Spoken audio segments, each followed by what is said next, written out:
All right, guys. Thanks for downloading this episode of the PM Reviews podcast. We got a chance to sit down and talk to Nic Harris. Before we get started, if you don't mind going to iTunes and give us a rating, a Podbean, give us a rating. It'll help out, move us up in the charts if you like what you hear. So, without further ado, here we go. All right, everybody. We're talking to Nic Harris on the phone. He played for the Bills. He played for the Panthers, and we're gonna talk to him and see what's going on with him. How's it going, Nick? What's going on, guys? How are you? We're doing good out here, man. How's the West Coast doing?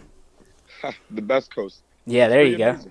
amazing. It's amazing. I have no complaints. Oh, I hear you, man. We're out here on the East Coast with this rainy, cold weather. So, Yeah, that's rough.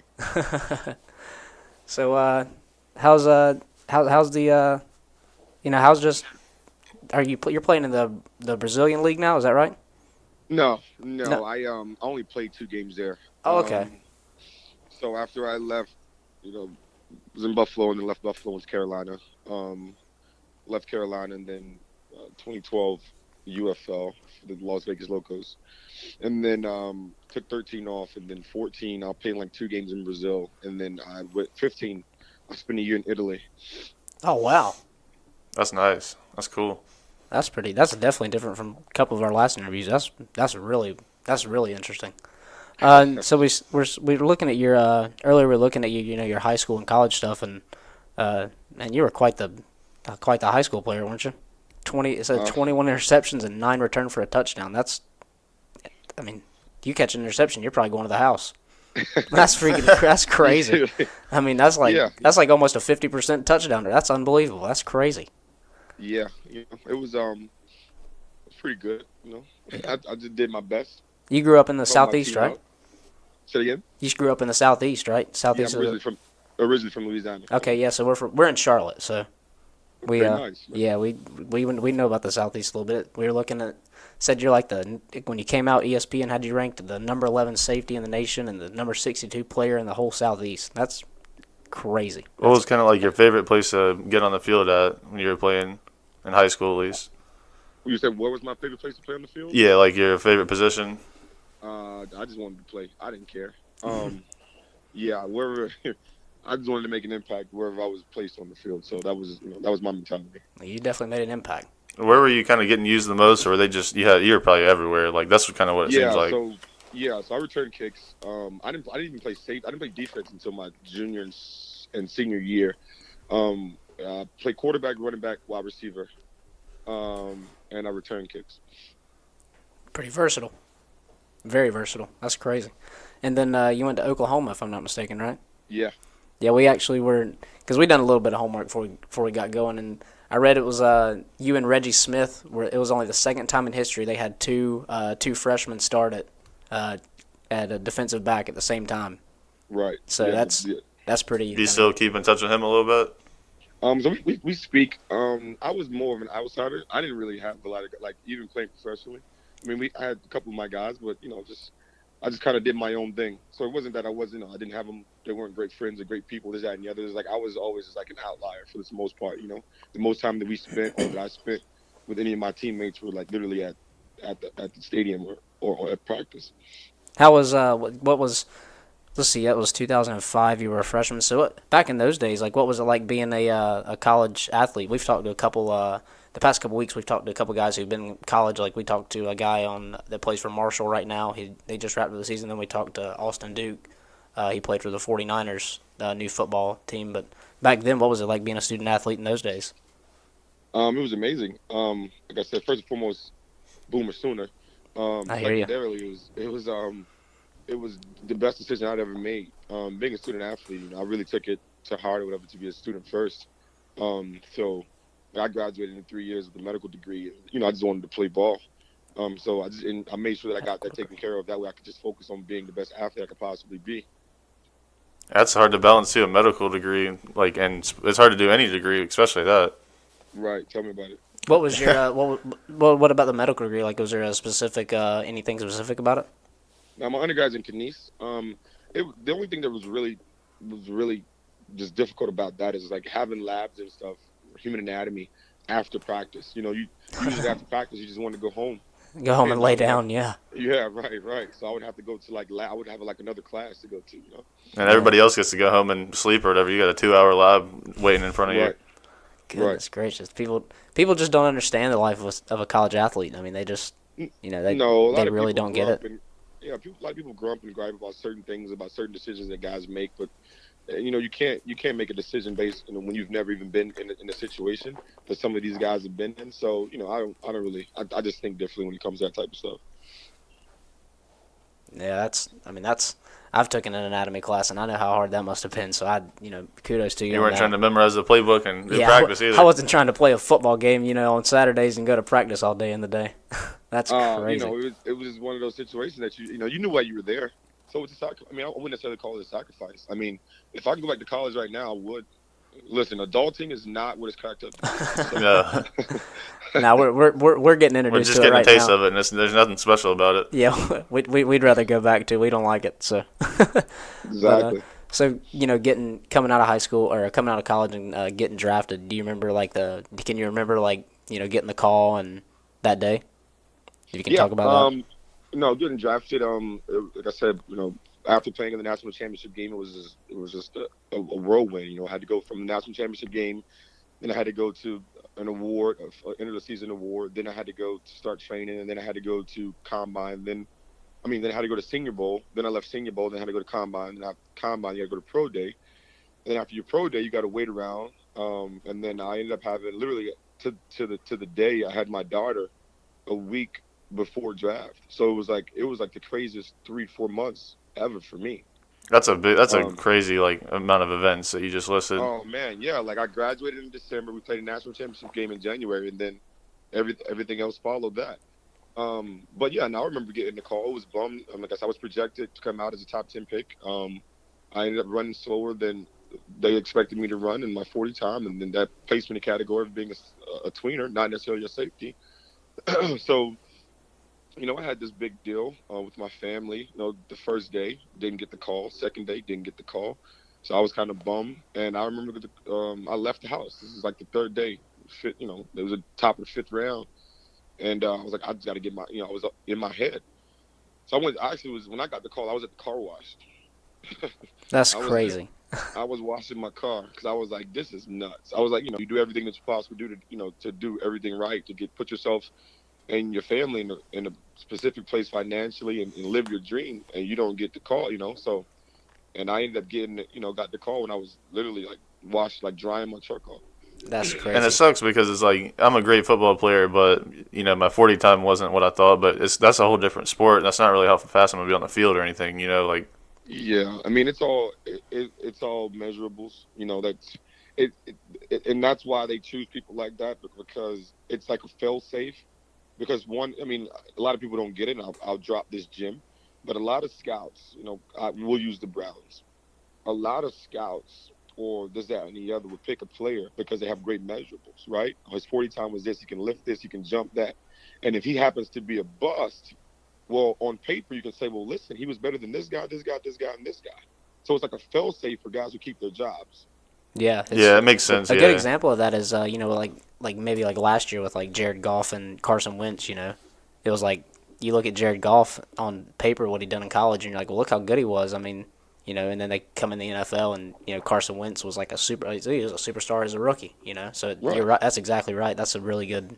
That's crazy how you And that makes a lot of sense too, because you always see these guys that they have these crazy 40 times and they get drafted ahead of them, and then that doesn't really necessarily mean they're going to be great, but it kind of does give the scouts and anybody else who were politicking to get them, it kind of gives them a free pass just in case things don't work out. What is it's a fail safe to keep for people to keep their jobs. Yeah, what's it like what's the combine what's it like whenever we talked to CJ Rivas from Marshall, and he was telling us you have to get invited, I think, to the combine, or do you? Yeah, you can't. Yeah, it's not something you just show up for.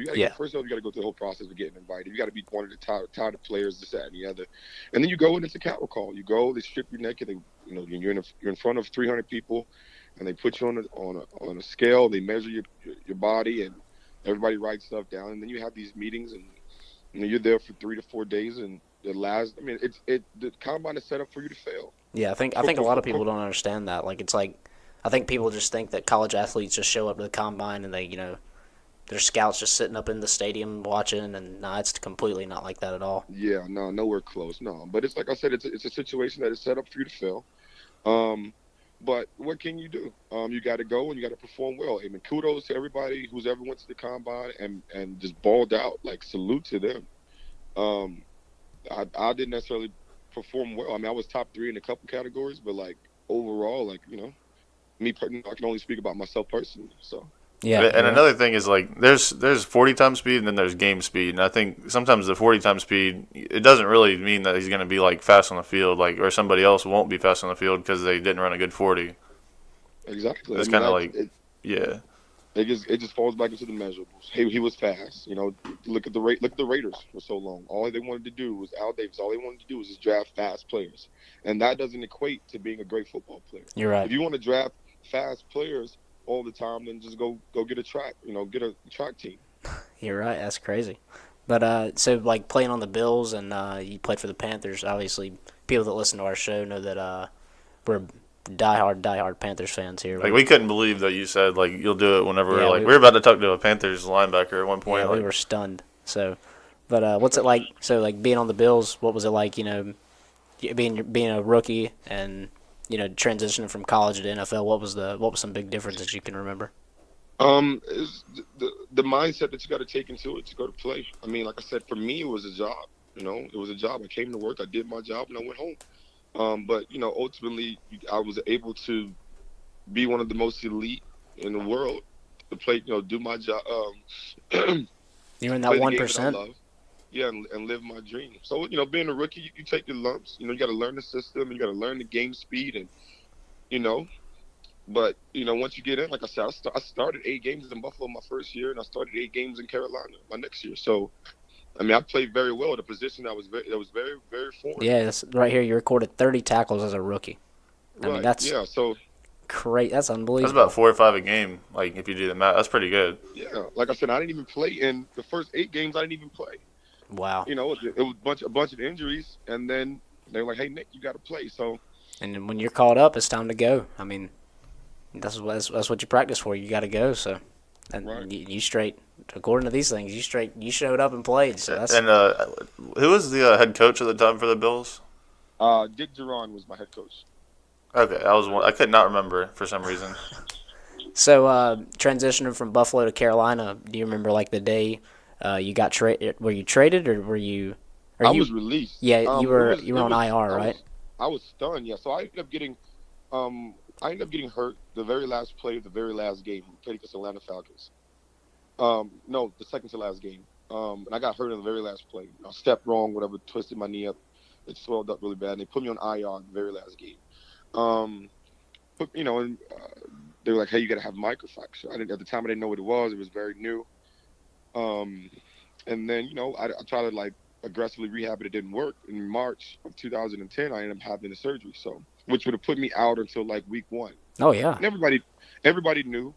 But in the process of all that happened, the entire coaching staff got fired. Coach Chan Gailey came in from Georgia Tech, and he wanted his guys. And I was like just one of the guys that fell by the wayside. Ultimately, whenever camp started, it was just about numbers. They didn't have enough numbers. I was hurt. Paul Posluszny was hurt. Keith Ellison was hurt. So they were like, "Hey, listen, who's at the bottom of the totem pole?" And at the time, it was me. And they released me. Man. So I sat around for like 14 days. And then that same year, I think against the Steelers, Carolina lost like 3 linebackers in one game. No, Ravens. They were playing the Ravens. I was watching it. I was down in Pensacola rehabbing. And they ended up losing like 3 linebackers in one game. And then Marty Herney came calling like, "Hey, can you play?" Wow. I hadn't even, and at the time, whenever I signed with Carolina, I hadn't even started running yet. Like I showed up, they called me on a Friday. By Saturday, I was at practice at Wofford, at like dressing with the twos. I was behind John Beeson. Dang. That is absolutely. That's wild. That's crazy. I hadn't even started running yet. So, I mean, it's a lot. You hadn't even ran, and they're asking to come play linebacker. Linebacker. Like I hadn't worn like football pads in like 8 months. You're still rusty, and you're still trying to get like your legs straightened out and all that. That's crazy. Yeah, it was. It was. I mean, it was. But I was like, I had to work. I got to dog. Did they kind of What know am I that? gonna Did you kind of have to tell them, or did they kind of know and they just still wanted to bring you in? No, I didn't tell him anything. I was like, I'll be Yeah, there. heck That's no. what I said. That's what I said. Yeah, heck no. I can play right now. I'm ready to go. Exactly. And you still got to play 8 games on the Panthers, you said? Correct. So that's pretty impressive, all banged up like that, going out there like a gladiator. Yeah, that's that. Yeah, But I guess when you you love gotta- the game, I mean, when you've dedicated your life to it, you're willing to do anything. I mean, Well, you got, bills don't stop. I mean, so what? You got to pay bills. Exactly. gosh, that's crazy. So who was the defensive coordinator at that time? I can't remember. The D coordinator at the time was not Perry Few, Richard Smith, I think. No, not Richard Smith. Jesus Christ. We I could probably forget look his it name. up. Let's see. I'll look it up real quick. I'm Man, kind of really Yeah. wondering. The linebackers coach is Richard Smith. I wow. forget who the. I forget.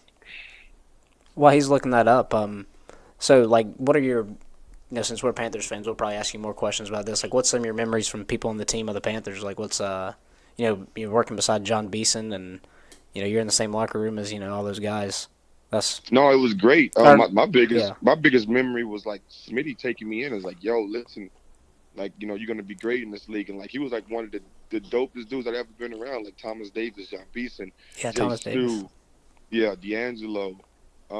It's crazy how many of those guys are still playing today. That's crazy. No, it was nuts. But like and I had a lot of guys like Chris Gamble, like a lot of guys were like homies. Like we were all like as soon as I got there, they're like, yo, what's up? Like everybody had known of each other, Yeah, but we just hadn't crossed paths. And then we to be able to play on the same team, it was dope. And and to share that locker room with those guys at that time was amazing. Coach Fox was amazing. Unfortunately, he ended up getting fired and stuff. But at the end of the day, it's like we had a great. I mean, I love Charlotte. I love Charlotte. Charlotte, loved me. Like I said, I come back. I've been back like once, I think, and I'll hit up a couple of people, whatever, and it's the same love. Like, yo, what's up? People running like, yo, you Nic Harris. Like, oh man, that's dope. Feel good moments. It's a real welcoming franchise from what I've heard. Like they say it's really like pretty comforting to get brought in. Right. what's what was a life in a day in the life of a pro athlete back then? Like, that's crazy as it sounds, but that's almost 8 years ago. As crazy as that sounds, but Yeah. I mean, the day in the life was like, I mean, Mondays, the victory Mondays, or if you lost or not, and then Tuesdays were our off day. Wednesday we start the work week. We get there, we have breakfast. Once we have breakfast, we have meetings. Once we have meetings, we go to practice. Once we leave practice, you lift. After you lift, you have lunch. After you lunch, you shower. Then you come back for those meetings. Then you have meetings about the practice you just had. And then after that, you have treatment. After treatment, you go home and you repeat it on Thursday. And then Friday's a short day. And then Saturday's your travel day. And then Sunday you play the game. That's a crazy schedule. that is windy. What about film? Say it again. What about game film? Like, I'm sure that's in one of those days you mentioned. You said, what about game film? Yeah, like when do they have like film days for like all the guys like as a team, or do you kind of just Right. So that those mornings that we have, like when you come in and you have breakfast. After you have breakfast, you go to meetings. Those meetings are game film. Like, Oh, okay. Gotcha. Whatever the opponent is that you're playing, you go over that game film, and then they when you go to practice, the scout teams reenact those plays that you practice, and you practice against them, and then you meet about them about that practice in the evening. Wow. Gosh. So, I mean, I don't even know how you found time to sleep. That's a full schedule. Good gosh. I mean, yeah, it's a manageable schedule. I mean, at the time, I was a second year guy. Think about the people who have family and kids. You got to put kids to bed, pick them up from school, and this, that, and the other. So yeah, I couldn't even. Yeah, that's crazy. So what was move on from the NFL? What was the biggest transition moving from like a American-based football league to the Brazilian league? Like, what was? I mean, it wasn't it wasn't a transition at all. It was like I said, it was a couple of games. I was just doing a friend of mine a favor to try to bring some notoriety to the team. So I mean, at the end of the day, naturally the level of play wasn't the same. But I was, like I said, I did it. Ultimately, I just did it as a favor for a friend. Played a ton of positions. I feel like only you had 2 some good games. knowledge for everybody too from being in the league and kind of being able to kind of show everybody. Man. Right. No, I just wanted to come and help the kids, to be able to be down there and to try to learn Portuguese, and to try to help and just give them a facet of what it's like, because a lot of kids, they don't really know, they're unaware that they're unaware. They think that they may be great at this, that, and the other, but it's a different level. So it's like a high school kid trying to go to the NBA. It's just a different level. Yeah, it sounds like you almost played like a coach-player role almost, the way that's teaching people how to play, I guess as American-style football from what I'm understanding you played quarterback, receiver, running back, safety, and kick returner, so. Right, yeah. Sounds like pretty much American football. Back to the high school days, playing everything. Right, yeah. Do you still stay in contact with people from the NFL, from the Bills and the Panthers at all? Yeah, I talked to a bunch of guys, man. Like one of my guys in Buffalo was Terrence McGee. Another guy in Buffalo was Marshawn. Talked to him all the time. Another guy was Sean Nelson or George Wilson. Carolina, I talked to a couple. Jay Stewart comes out here every once in a while, or our CEO will speak to each other via social media. Wow. So yeah. It's crazy. It's dude. crazy how you just have those connections. Like that's awesome. Like you just can. Yeah, like one of my best friends here, James Anderson. We kick it like once a week here. Oh man, that is like one of my favorite Panthers ever. I think he's so underrated.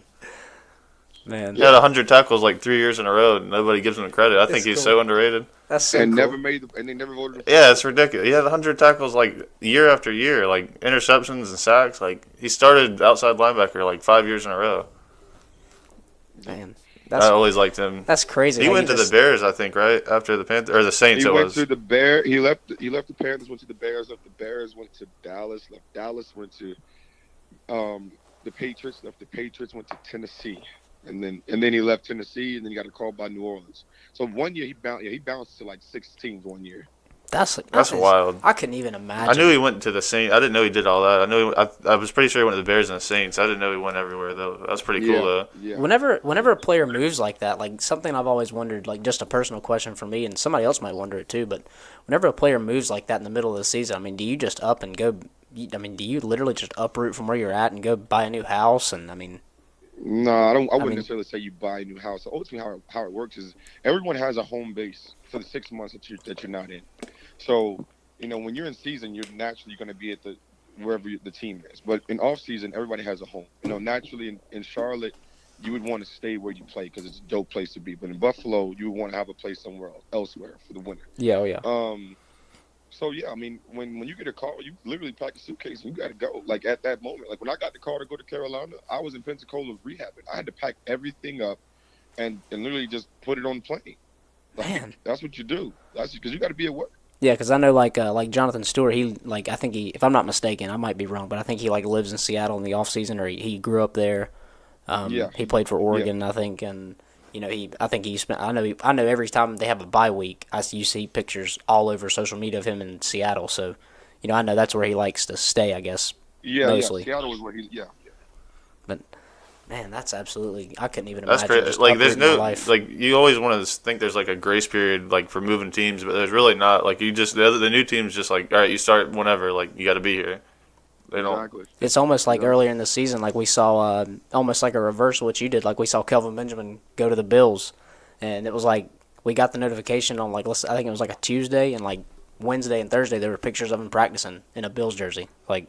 Yep. That's just how it does. It's a business. You gotta, they don't care about like your personal. You gotta pack everything up. You gotta go. You gotta go.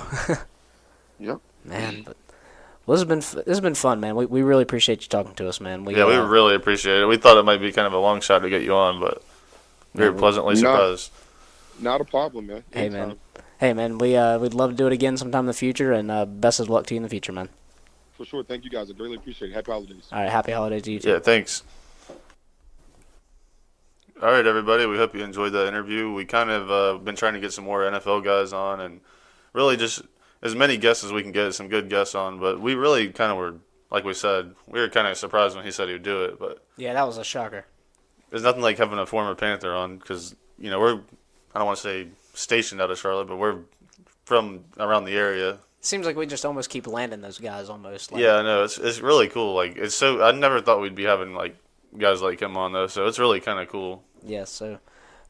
We have some more guests coming. By the way, that's what I was about to say. We got a couple lined up. So be sure to be checking back throughout the week. Hopefully, we'll get a couple dropped this week. We're gonna drop them as soon as we can get them and get them recorded. They're going up. So. Yeah, we don't want to give anything away, but we do have another one planned for like next week, sometime early next week. Yeah, we're hoping Wednesday at the latest by Thursday we'll be able to get something up. We'll probably get something talk to them on podcast. Tuesday. I'm pretty sure. Yeah, so Be sure to we'll check. Have it up. Be sure to check back on Wednesday, and we'll see you next time.